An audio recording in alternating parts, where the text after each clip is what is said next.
Mi padre me negó un aumento por 3 años mientras yo dirigía la empresa. Nombró CEO a mi hermano recién graduado. Me fui con su competencia por 5 veces más sueldo. Ahora su compañía se derrumba y me ruegan que vuelva. Yo, Sofía, 31 años, mujer, soy una ingeniera de manufactura que ha estado trabajando en la empresa de fabricación de metales de mi padre desde que me gradué de la universidad a los 22. Mi hermano menor, Mateo, 26 años, hombre, se acaba de graduar hace 2 semanas. Le tomó 6 años terminar su carrera de administración de empresas porque cambió de especialidad 3 veces y reprobó suficientes clases como para tener que repetirlas. Mientras tanto, yo me gradué en 4 años con honores en ingeniería mecánica, aprobé mi examen de ingeniero profesional PE al primer intento y he sido la columna vertebral de la empresa de papá desde entonces. Permítanme pintarles un cuadro de mi dinámica familiar. Papá, Arturo, es dueño de una empresa mediana de fabricación de metales en Ohio. La fundó hace 30 años, la construyó de la nada. Respeto ese esfuerzo. Lo que no respeto es cómo me ha tratado a mí en comparación con Mateo durante toda nuestra vida. La clásica situación del hijo predilecto donde Mateo no podía hacer nada mal y yo no podía hacer nada bien. De niños, Mateo era el que recibía bicicletas nuevas y consolas de videojuegos para Navidad, mientras que yo recibía regalos prácticos como ropa y útiles escolares. A los 16, a Mateo le compraron su primer coche de contado, un Honda Civic casi nuevo. Yo tuve que trabajar todo el verano en una ferretería y ahorrar cada centavo para comprar una camioneta destartalada con 180,000 millas. Cuando Mateo destrozó ese Civic 2 años después conduciendo ebrio, papá le compró otro. Sin consecuencias, sin preguntas. Cuando le pregunté a papá por qué a Mateo se le daba todo en bandeja de plata, recibí el clásico discurso de la vida no es justa, hija. Pero aparentemente, la vida era muy justa para Mateo. Equipos deportivos, ropa cara, viajes de vacaciones de primavera. Mateo lo tenía todo. Aprendí muy rápido que la manera de conseguir algo de papá era trabajando por ello. Y eso es lo que hice. Me esforcé al máximo en la preparatoria y conseguí una beca completa para estudiar ingeniería en la Universidad Estatal de Ohio. Mateo apenas se graduó de la preparatoria, fue primero a un colegio comunitario porque sus calificaciones no eran lo suficientemente buenas para una universidad de 4 años, y luego se transfirió a una universidad estatal donde se dedicó a festejar durante una carrera de 6 años con el dinero de papá. Papá pagó su matrícula, su alquiler, su coche, todo. Mientras tanto, mi beca completa aún requería dinero para alojamiento y comida, que cubrí trabajando a tiempo parcial en un taller mecánico. El favoritismo no se detuvo cuando nos convertimos en adultos. Empeoró. Cuando me gradué y empecé a trabajar en la empresa de papá, pensé, finalmente, podré demostrar mi valía. Empecé como ingeniera junior ganando $45,000 al año. No era genial para una ingeniera con título, pero era el negocio familiar, y papá me prometió oportunidades de crecimiento. Le creí porque era ingenua y todavía buscaba su aprobación. Me lancé de cabeza, aprendí a usar cada máquina en ese taller, pasé noches rediseñando flujos de trabajo para mejorar la eficiencia, estudié los principios de manufactura esbelta y la metodología 6 Sigma por mi cuenta. En 6 meses, había reducido nuestra tasa de desperdicio en un 23% y recortado el tiempo de producción de nuestras piezas más comunes en un 15%. Eso se tradujo en unos $300,000 en ahorros anuales para una empresa que generaba aproximadamente $8 millones al año en ingresos. La respuesta de papá en mi primera evaluación anual: buen trabajo. Sigue así. Sin aumento, sin bono, solo una palmadita en la espalda. Segundo año, desarrollé un nuevo proceso para nuestra línea de extrusión de aluminio que aumentó la capacidad en un 30% sin inversión de capital adicional. Diseñé e implementé un sistema de control de calidad que eliminó virtualmente las quejas de los clientes. Conseguimos 2 contratos importantes específicamente porque los clientes quedaron impresionados con nuestras métricas de calidad y tiempos de entrega. Ambas cosas las había renovado yo personalmente. Nuestros ingresos saltaron a $10,5 millones. Momento de la evaluación anual: estoy muy orgulloso de lo que estás haciendo aquí, pero necesitamos vigilar los gastos ahora mismo. Quizás el próximo año. Seguía ganando $45,000. Pregunté si al menos podía igualar la tarifa del mercado para ingenieros con mi experiencia. Papá dijo que el negocio familiar a veces significaba hacer sacrificios. Mientras tanto, Mateo estaba en la universidad publicando historias de Instagram desde bares y festivales de música, reprobando introducción a la economía empresarial por segunda vez. Tercer año, nuestra empresa consiguió el contrato más grande de su historia, un acuerdo de $2,3 millones con un proveedor automotriz. Yo escribí la propuesta. Yo diseñé las herramientas personalizadas. Yo gestioné todo el proyecto de principio a fin.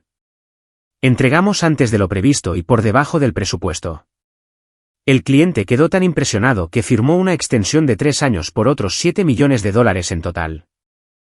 También capacité a 3 nuevos ingenieros que papá contrató, actualicé nuestros sistemas CAD y pasé 6 meses negociando con proveedores para reducir nuestros costos de materiales en un 12%.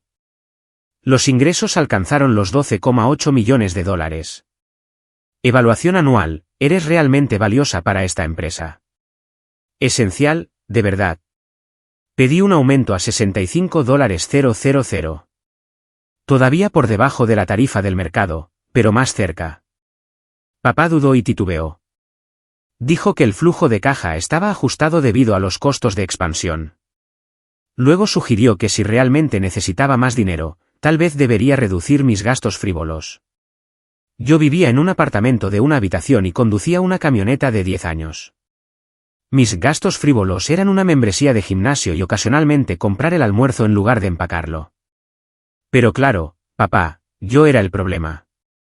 Ese mismo mes, papá le compró a Mateo una nueva F-150 como regalo de graduación universitaria. Mateo ni siquiera había terminado todavía. Le quedaba un semestre. La camioneta costó $48,000, más de lo que yo había ganado en un año. Empecé a cuestionar seriamente mis decisiones de vida. Cuarto año, esencialmente estoy dirigiendo las operaciones en este punto. Papá está en sus 60 y semi-retirado, pasando la mayor parte de su tiempo jugando al golf y viajando con mamá, Elena. La empresa funciona a máxima eficiencia. Tenemos ingresos de $14,2 millones con márgenes de beneficio del 18%, muy por encima del estándar de la industria. Estoy supervisando a 12 empleados, gestionando múltiples relaciones con clientes importantes y manejando todo, desde la programación de la producción hasta la planificación estratégica. Finalmente me planté. La tarifa de mercado para un ingeniero de manufactura con mi experiencia y responsabilidades en Ohio es de $85,000 a $95,000. Yo seguía ganando $45,000. Para que se hagan una idea, algunos de los operarios de las máquinas CNC ganaban más que yo. Redacté una propuesta detallada describiendo mis contribuciones, incluí comparaciones con datos salariales de la industria y solicité $80,000. Aún en el extremo inferior, pero razonable. La respuesta de papá: esto parece que estás chantajeando a la empresa después de todo lo que te hemos dado. No me habían dado nada. Me había ganado cada dólar. Había transformado su empresa de un pequeño negocio decente a un fabricante mediano genuinamente competitivo. Pero señalar eso no me llevó a ninguna parte. Fue entonces cuando Mateo se graduó. Finalmente, 6 años, 2 cambios de especialidad, 3 semestres reprobados que requirieron repeticiones y un promedio de 2.4. Tenía una licenciatura en Administración de Empresas. Su mayor logro fue aparentemente no ser expulsado. 2 semanas después de la graduación, papá convocó una reunión de la empresa. Anunció que Mateo se uniría al equipo como director de operaciones, COO, y que aprendería el negocio de arriba a abajo antes de asumir un rol de liderazgo. Mateo no sabía la diferencia entre un torno y una fresadora. No podía leer un plano. Nunca había gestionado a nadie ni a nada. Pero ahí estaba él, pavoneándose por la oficina con sus trajes nuevos, actuando como si se hubiera ganado algo. Su salario inicial, $75,000 más coche de empresa, más bonos de rendimiento vinculados a métricas que yo había establecido y estaba manteniendo. Mateo ganaba más que yo desde el primer día a pesar de tener 0 experiencia y 0 contribución al éxito de la empresa. Mantuve la boca cerrada. Pensé que tal vez Mateo sorprendería a todos. Tal vez trabajaría duro y se demostraría a sí mismo. Tal vez papá finalmente vería que el mérito debería importar más que el orden de nacimiento. Estaba equivocada en todo. Mateo pasó su primer mes aprendiendo el negocio, llegando a las 10 de la mañana, tomando almuerzos de 2 horas y saliendo a las 3 de la tarde. Caminaba por el taller de vez en cuando, interrumpía a la gente que trabajaba para hacer preguntas básicas que demostraban que no se había molestado en leer ninguno de los materiales que le había preparado, y luego desaparecía de nuevo en su oficina para mirar su teléfono. Las pocas veces que intentó aportar ideas, fueron desastres. Quería cambiar de proveedor para ahorrar un 3% en acero sin entender que el proveedor más barato tenía problemas de control de calidad que nos costarían 10 veces más en retrabajos y desperdicios. Sugirió agilizar nuestro proceso de inspección, lo que significaba eliminar controles de calidad críticos porque ralentizaban las cosas. Intentó prometerle a un cliente un plazo de entrega que era físicamente imposible, y tuve que pasar horas explicándole las limitaciones de fabricación tanto a él como al cliente, muy enojado. Yo trabajaba 60 horas a la semana limpiando los desastres de Mateo mientras él cobraba su cheque y se llevaba el crédito por cualquier cosa que saliera bien. Segundo mes del empleo de Mateo, le pedí una reunión a papá. Le expuse todo, mis contribuciones durante 4 años, mi salario por debajo del mercado, la falta de contribución y la mayor compensación de Mateo. Solicité $80,000 de nuevo, que eran $5,000 menos de lo que ganaba Mateo a pesar de mis 4 años de experiencia y resultados probados. La respuesta de papá: Mateo necesita tiempo para asentarse. Necesitas ser paciente y apoyarlo. Se trata del legado familiar. Le pregunté directamente qué necesitaba hacer para ganar un salario justo. Papá se sintió incómodo y dijo: a veces, ser parte de un negocio familiar significa hacer sacrificios. Mateo va a dirigir esta empresa algún día. Deberías estar feliz de ser parte de la construcción de algo más grande que tú misma. Ahí estaba. El rol de liderazgo de Mateo no era un plan futuro lejano, ya estaba decidido. Podía matarme trabajando para mejorar la empresa, pero Mateo heredaría el reino que yo había construido. Esa noche, actualicé mi currículum por primera vez en 4 años. 3 semanas después, papá convocó otra reunión de la empresa. Mi estómago se encogió antes de que empezara a hablar porque sabía lo que venía. Mateo era ascendido a director ejecutivo, CEO. Papá permanecería como presidente, pero Mateo se encargaría de las operaciones diarias y la dirección estratégica. Mateo había trabajado allí exactamente 2 meses y medio. Todavía no podía explicar qué hacían la mitad de nuestras máquinas. Aún no había completado con éxito ni un solo proyecto o iniciativa. Su dirección estratégica consistía en implementar los viernes de pizza y sugerir que pusiéramos una mesa de ping-pong en la empresa. Pero ahí estaba, sonriendo de oreja a oreja mientras papá hablaba de perspectivas frescas, liderazgo de nueva generación y continuar con el legado familiar. Ni una sola vez papá mencionó los 4 años que yo había pasado transformando la empresa. Ni una sola vez reconoció mis contribuciones. Después de la reunión, varios empleados se me acercaron en privado. Estaban preocupados. Sabían que Mateo era un incompetente. Sabían que yo era la que realmente dirigía las cosas. Querían saber qué significaba esto para ellos. Les dije que pronto se lo haría saber. Esa noche, sentada en mi miserable apartamento, tomé una decisión. Había pasado 4 años buscando la aprobación de papá, trabajando por un salario inferior al del mercado, construyendo su empresa mientras él preparaba a Mateo para llevarse todo el crédito. Se acabó. Llamé a Marco Vargas. Marco dirige la firma de consultoría de manufactura más grande del Medio Oeste. Su empresa, Apex Manufacturing Solutions, trabaja con fabricantes medianos y grandes para optimizar operaciones, implementar nuevas tecnologías y resolver desafíos de ingeniería complejos. Nos habíamos cruzado en algunas conferencias de la industria, y él me había mencionado varias veces que si alguna vez quería dejar la empresa de papá, estaría interesado en hablar. Nos reunimos para tomar un café 2 días después.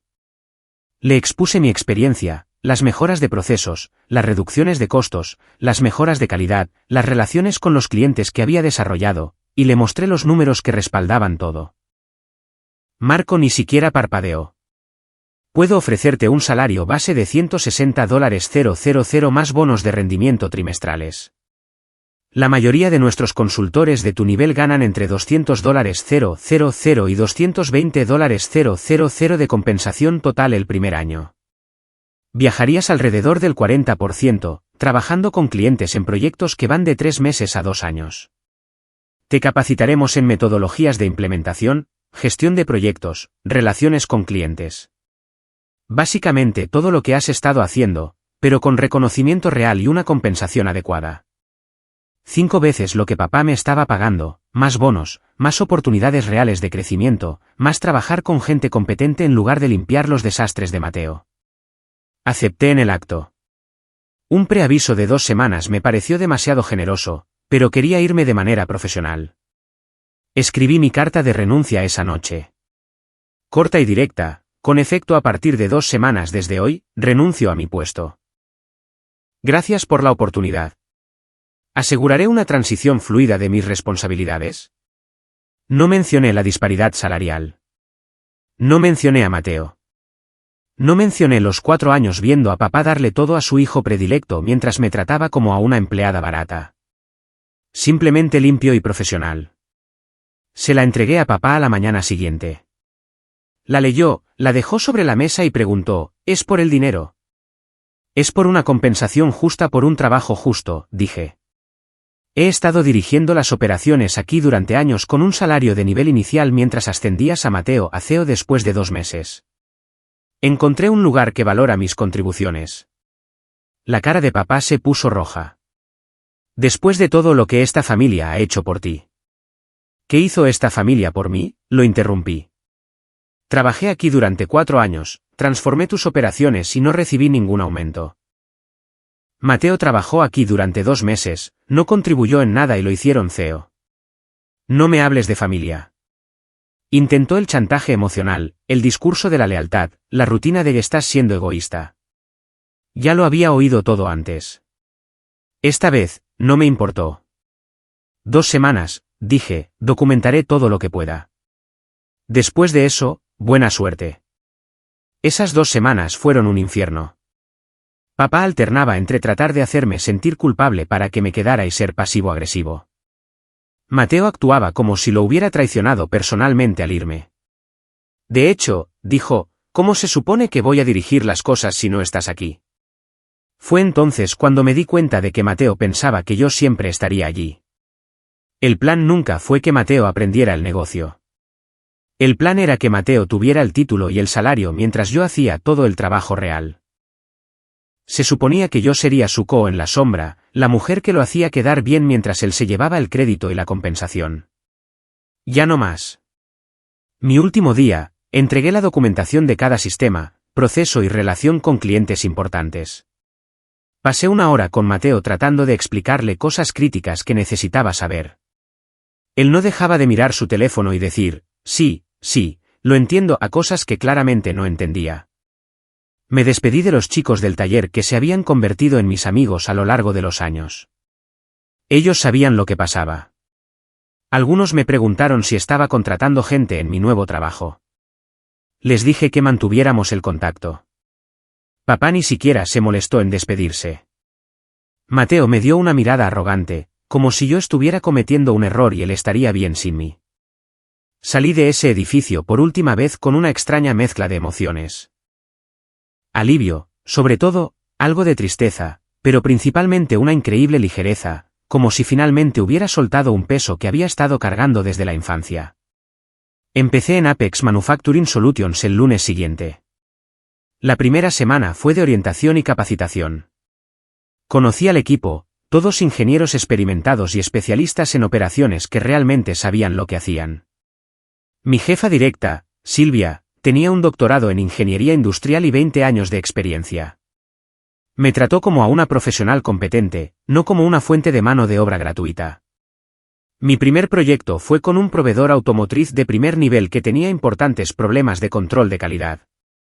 Pasé 3 meses en sus instalaciones diagnosticando problemas, rediseñando sus protocolos de inspección y capacitando a su equipo. El cliente quedó encantado y renovó para un proyecto de seguimiento de inmediato.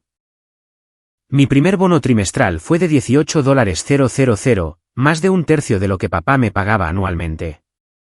El trabajo era desafiante y gratificante. Aprendía constantemente, trabajaba con tecnología de manufactura de vanguardia, resolvía problemas complejos para clientes que realmente apreciaban las soluciones. Y estaba ganando dinero de verdad por primera vez en mi vida adulta. Mientras tanto, me llegaban noticias de la empresa de papá a través de contactos de la industria. Nada directo, solo susurros en conferencias, comentarios de proveedores. Las cosas no iban muy bien. 3 meses después de irme, me encontré con uno de los proveedores de papá en una feria comercial. Mencionó que estaban teniendo problemas para obtener respuestas oportunas sobre los pedidos, mucha confusión sobre las especificaciones, proyectos retrasados. 5 meses después, un ex colega me envió un mensaje de texto. Dijo que habían perdido 2 clientes importantes. Uno porque Mateo prometió un plazo de entrega imposible y lo incumplieron por 6 semanas. Otro porque los problemas de calidad habían vuelto a aparecer y habían enviado piezas defectuosas. 6 meses después, recibí un mensaje en LinkedIn de Juana, la gerente de oficina de papá de toda la vida. Había renunciado. Dijo que el lugar era un caos.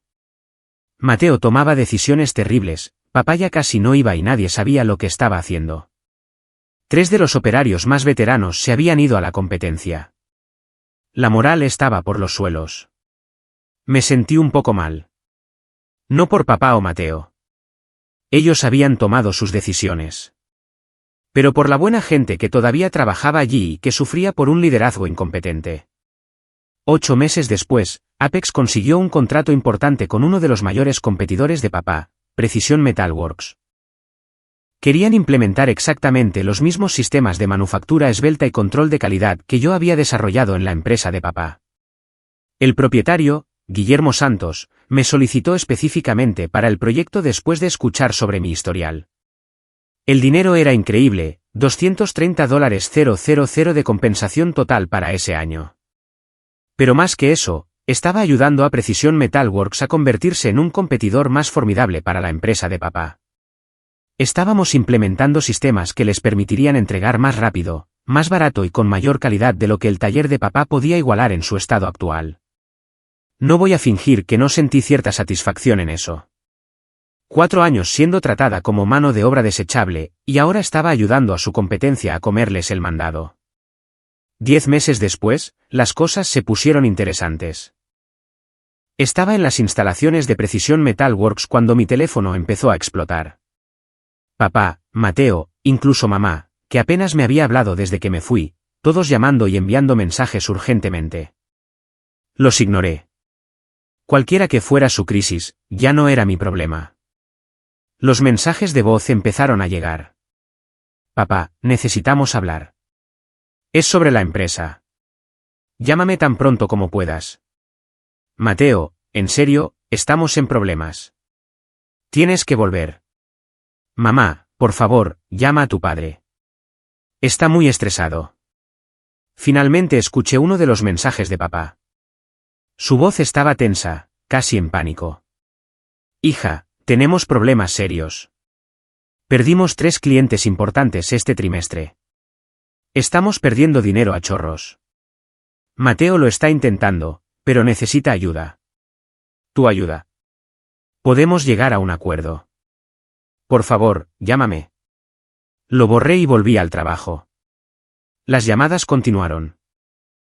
Bloqueé los números de papá y Mateo, cambié mi configuración de LinkedIn para que no pudieran ver mi actividad, dejé claro que no tenía ningún interés en nada que involucrara a su empresa. Pero los mensajes encontraron otras rutas. Papá empezó a enviarme correos electrónicos a mi dirección de trabajo. No estoy segura de cómo la consiguió. Largos correos sobre el legado y la familia y qué me necesitaban. Creé un filtro para enviarlos directamente a la basura. Aparentemente, Mateo intentó contactarme a través de Facebook, Instagram, incluso intentó enviarme un mensaje directo en Reddit de alguna manera. Todo bloqueado. Mamá intentó la ruta de la manipulación emocional. Me llamó llorando diciendo que papá tenía dolores en el pecho por el estrés y que esto lo estaba matando. Dijo que Mateo trabajaba 18 horas al día tratando de mantener las cosas a flote. Me rogó que al menos hablara con ellos.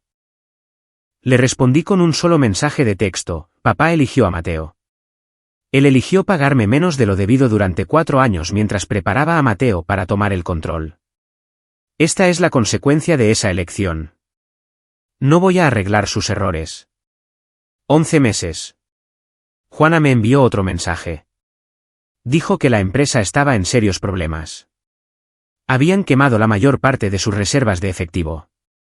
El banco estaba nervioso por su línea de crédito. Habían despedido a 6 personas. Circulaban rumores de bancarrota. Aparentemente, Mateo había intentado implementar algunas mejoras de eficiencia que resultaron espectacularmente contraproducentes, recortó gastos en control de calidad para ahorrar dinero, lo que resultó en un retiro masivo de productos y destruyó su reputación con 2 clientes importantes. También había enfadado a sus mejores proveedores al exigirles condiciones de pago que no podían soportar. Así que ahora pagaban precios premium por los materiales. Todo lo que yo había construido, Mateo lo había desmantelado sistemáticamente en menos de un año. Una parte de mí se sintió reivindicada. Me trataron como basura, asumieron que Mateo podía simplemente ocupar mi puesto sin ninguna de mis habilidades o conocimientos. Y ahora estaban aprendiendo exactamente cuánto había estado yo manteniendo unida a esa empresa. Pero también me sentí triste por la buena gente que todavía estaba allí. Los maquinistas que me habían enseñado cuando empecé.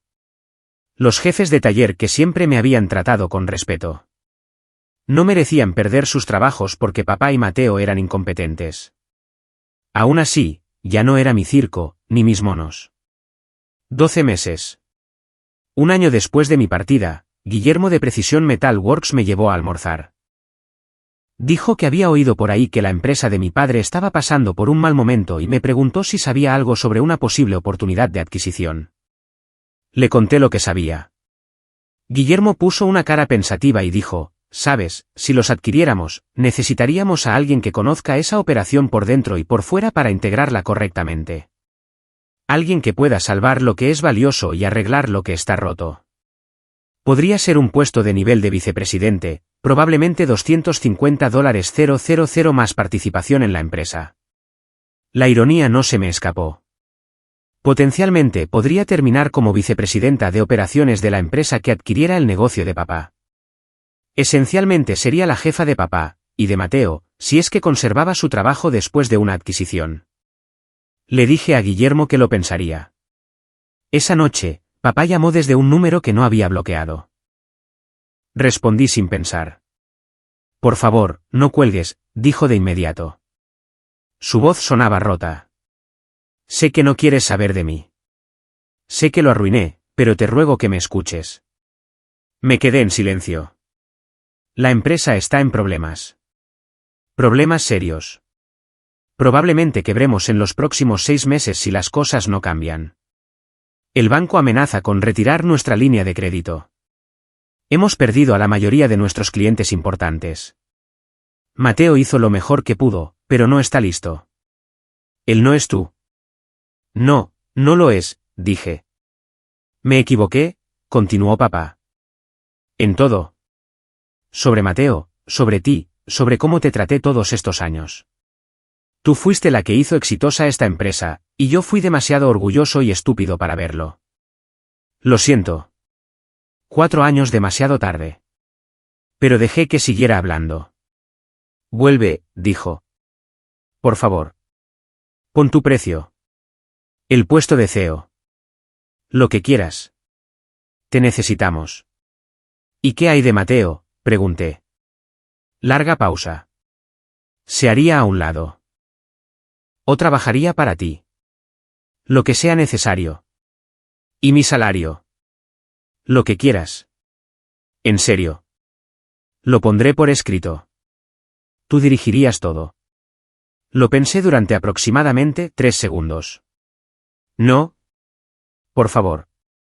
Tuviste 4 años para pagarme de manera justa, 4 años para tratarme como una empleada valiosa en lugar de mano de obra barata. Elegiste a Mateo por encima de mí en cada oportunidad. Lo elegiste cuando le compraste coches mientras yo conducía una chatarra. Lo elegiste cuando le pagaste una carrera de 6 años mientras yo trabajaba para pagarme la escuela. Lo elegiste cuando lo hiciste CEO después de 2 meses mientras me negabas aumentos durante 4 años. Esta es la consecuencia de esas elecciones. Lo siento. No sientes haberme tratado mal. Sientes que no funcionó como lo planeaste.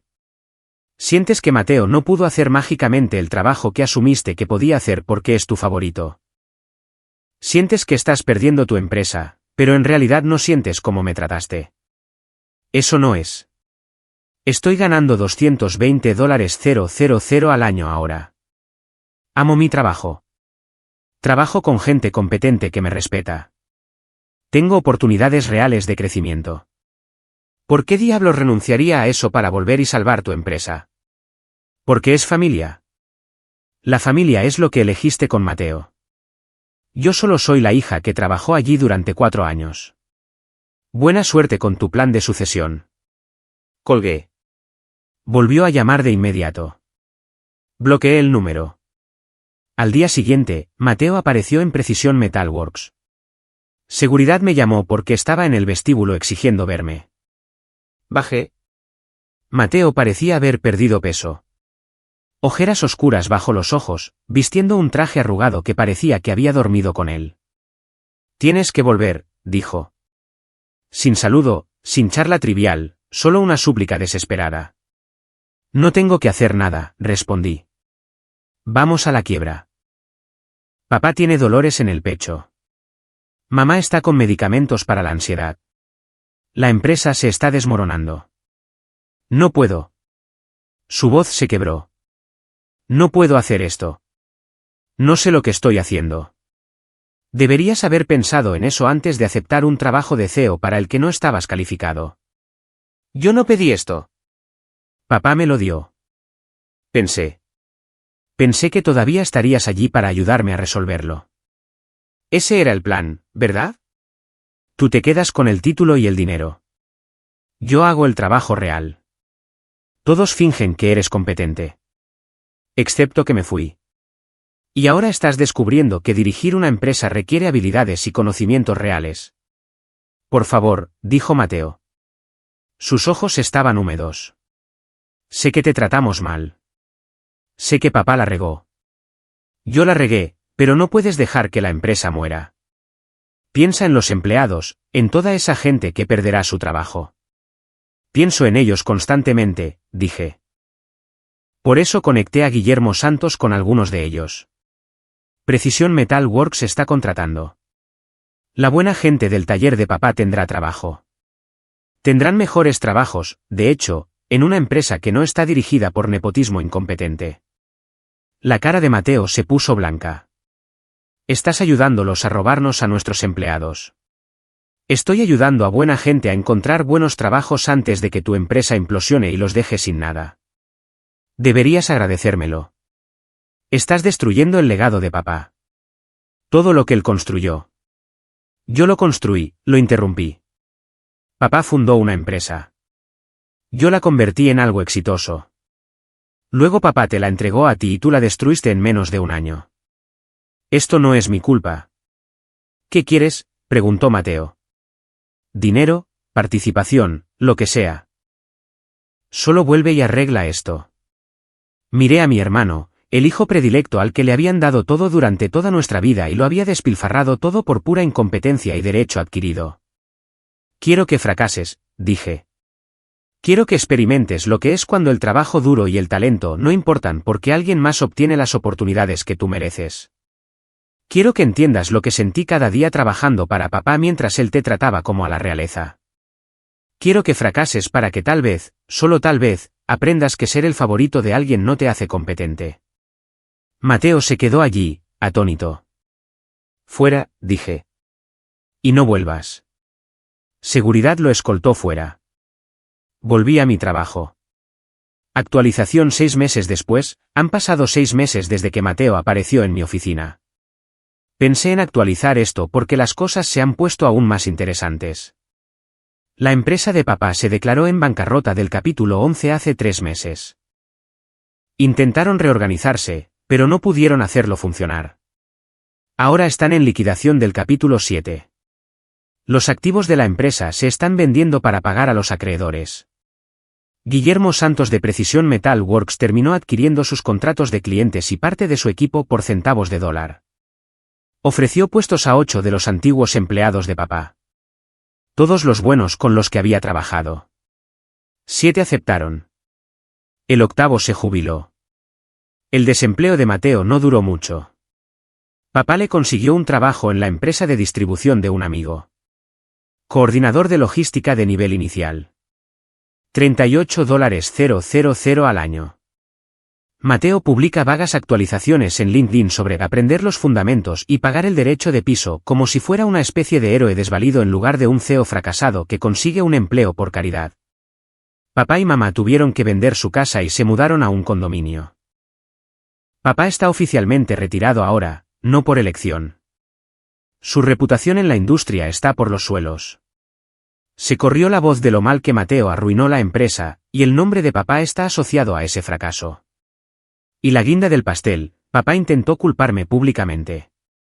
Empezó a decirle a la gente que yo había saboteado la empresa al irme en un momento crítico y filtrar información a los competidores.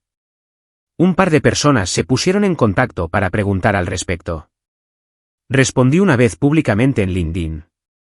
Publiqué una cronología directa, 4 años de salario por debajo del mercado, la promoción de Mateo a CEO después de 2 meses, mi renuncia, los desastres de Mateo, la quiebra de la empresa.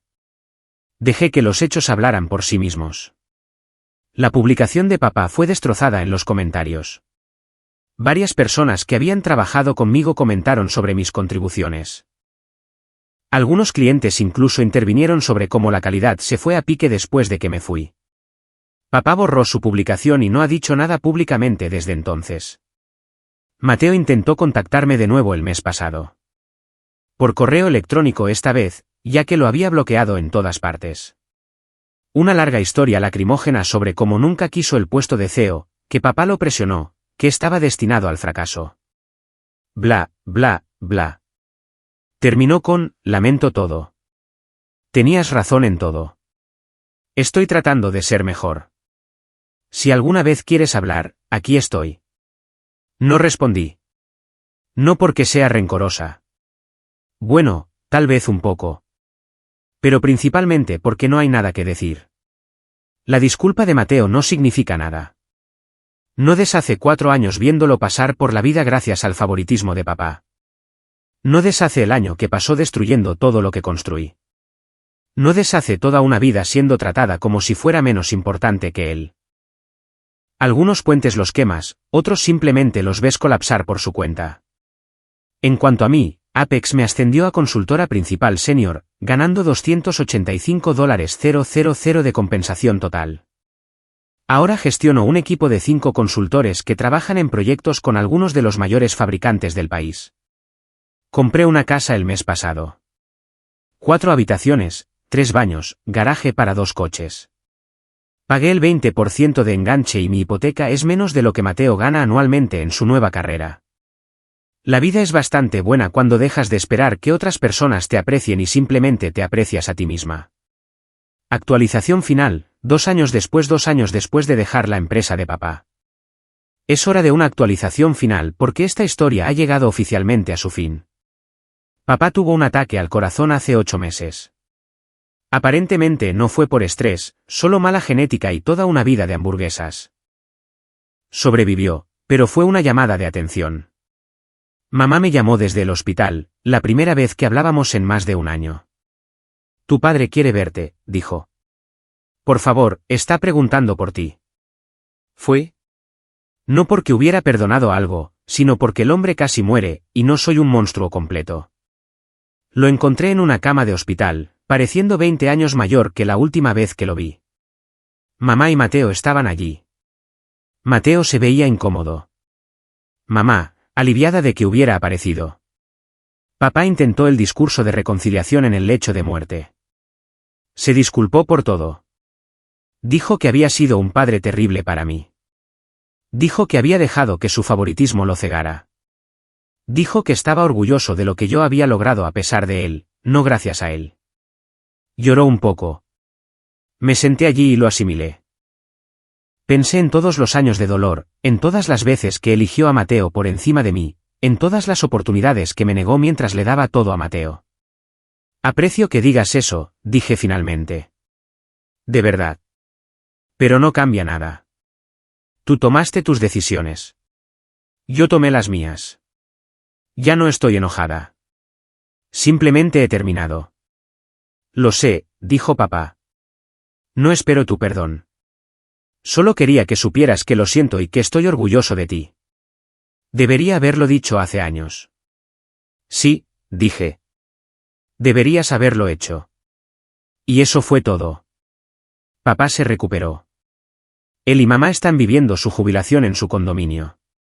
Papá intentó contactarme un par de veces más, pero finalmente se detuvo cuando dejé claro que no estaba interesada en reconstruir una relación. Mateo y yo nos encontramos en una conferencia de la industria hace 6 meses. Todavía tiene ese trabajo de logística, y aparentemente le va bien. Se acercó a mí, muy incómodo, y dijo, «Hola». «Hola», respondí. Larga pausa. «De verdad lo siento», dijo. «Por todo. La forma en que te tratamos, la empresa, todo». «Lo sé», dije. «¿Hay alguna posibilidad?» «No». Asintió. «Sí, me lo imaginé. Para que conste, ahora le digo a la gente la verdad sobre cómo arruiné la empresa, sobre cómo tú fuiste quien la construyó. Ya no pongo excusas». «Bien por ti», dije. Y lo decía en serio, más o menos. No de una manera cálida y tierna, sino de una manera en que la decencia humana básica debería ser lo mínimo. No intercambiamos números, no hicimos planes para tomar un café, solo nos saludamos con la cabeza y seguimos nuestros caminos. Ahora tengo 33 años, soy consultora principal senior en Apex, gano $340,000 y estoy comprometida con Oliver, un director de proyectos que conocí en el trabajo. Es brillante, centrado y me trata como a una igual. Estamos planeando la boda para la próxima primavera. Mamá preguntó si papá y Mateo estaban invitados. Dije que mamá era bienvenida. Papá y Mateo no lo eran. Intentó el argumento de la obligación familiar. Lo corté de raíz. Tuvieron 1.000.000 de oportunidades para tratarme como familia. Eligieron no hacerlo. Esta es mi boda.